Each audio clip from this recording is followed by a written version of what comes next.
Hi పిల్లలు, ఇప్పటి వరకు నేర్చుకున్న దానిని ఉపయోగించి సమబాహు సమద్విబాహు త్రిభుజాలకు సంబంధించిన ఉదాహరణలను చూద్దాం. మీకు తెలుసు కదా సమబాహు త్రిభుజం అంటే ఏమిటి, సమద్విబాహు త్రిభుజం అంటే ఏమిటో. ఇక్కడ మీరు గమనిస్తే ఒక త్రిభుజంలో మరొక త్రిభుజం ఉంది. దీనిలో ఆరెంజ్ కలర్లో ఉన్నటువంటి కోణం విలువను ఇప్పుడు మనం కనుక్కుందాం. పటంలో ఇచ్చిన దాని ప్రకారం భుజం AB = భుజం BC = భుజం CD. CDని DCగా కూడా పిలవచ్చు. ముందుగా మనం ఆ త్రిభుజాన్ని చూద్దాం. త్రిభుజం ABC ఒక సమద్విబాహు త్రిభుజం.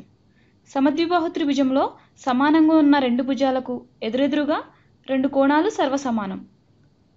ఇది ఒక భుజం, ఇది మరొక భుజం. కాబట్టి ఈ రెండు కోణాలు సమానం.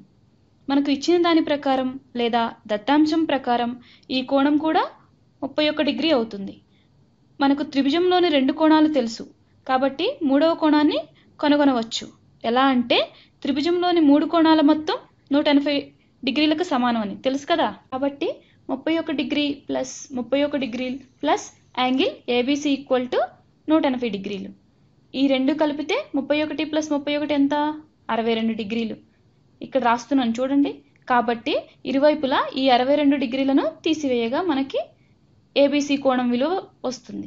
అంటే యాంగిల్ ABC = 118 డిగ్రీలు. దీనిని ఇక్కడ రాస్తున్నాను 118 డిగ్రీలు. కాబట్టి ఈ కోణం ప్లస్ 118 డిగ్రీలు కలిపితే మనకు 180 డిగ్రీలు వస్తుంది. అవునా? ముందుగా చూసినట్లుగా ఇది 62 డిగ్రీలు అవుతుంది. 62 డిగ్రీలు ప్లస్ 118 డిగ్రీలు = 180 డిగ్రీలు.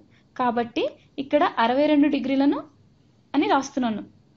ఈ కోణం త్రిభుజం BCD యొక్క ఆధార కోణాలలో ఒకటి.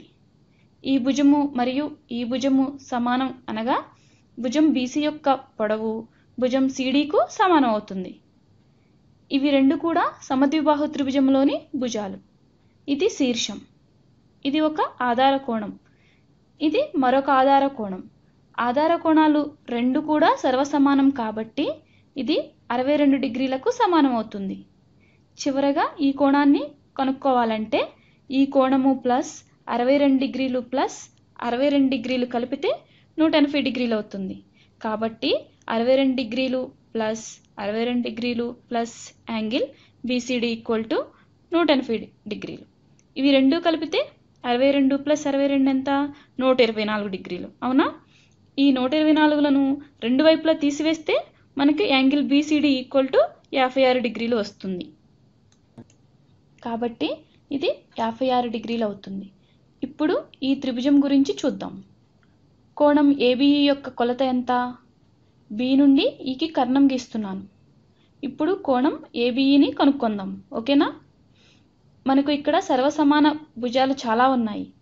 ముందుగా త్రిభుజం ABDని చూద్దాం. ట్రయాంగిల్ ABD ఒక సమబాహు త్రిభుజం కాబట్టి త్రిభుజంలోని అన్ని భుజాలు సమానం. కాబట్టి అన్ని కోణాలు కూడా సమానం అవుతాయి. అవునా?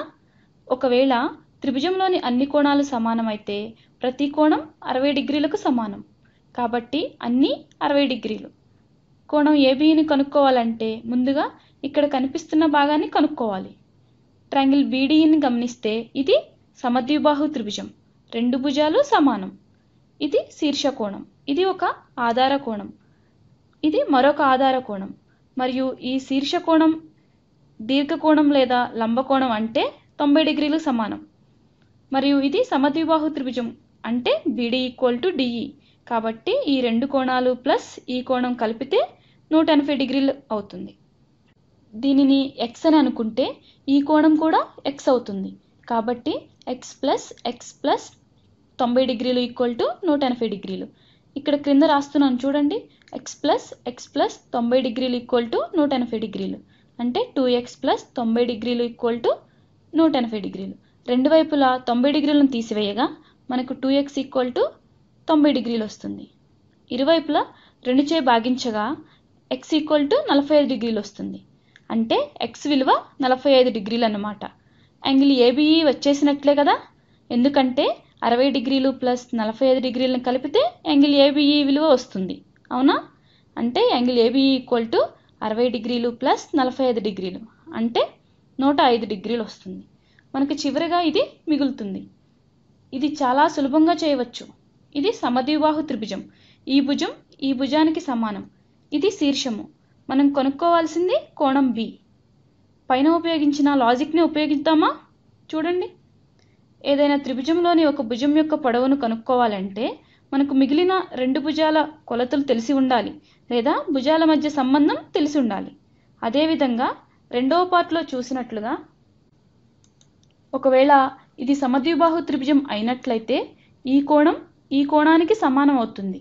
దీన్ని x అనుకుంటే ఇది కూడా x అవుతుంది. కాబట్టి x ప్లస్ 36 డిగ్రీలు ఈక్వల్ టు 180 డిగ్రీలు అవుతుంది. 2x ప్లస్ 36 డిగ్రీలు ఈక్వల్ టు 180 డిగ్రీలు. 36 డిగ్రీలను ఇరువైపులా తీసివేయగా 2x ఈక్వల్ టు 144 డిగ్రీలు అవుతుంది. ఇరుప్రక్కల 2చే భాగిస్తే మనకు x విలువ వస్తుంది. అంటే x విలువ 72 డిగ్రీలు అవుతుంది. మనం అన్నింటినీ విజయవంతంగా పూర్తి చేసాం కదా. అర్థమైనయా సమబాహు త్రిభుజం అంటే ఏమిటి, సమద్విబాహు త్రిభుజం అంటే ఏమిటో?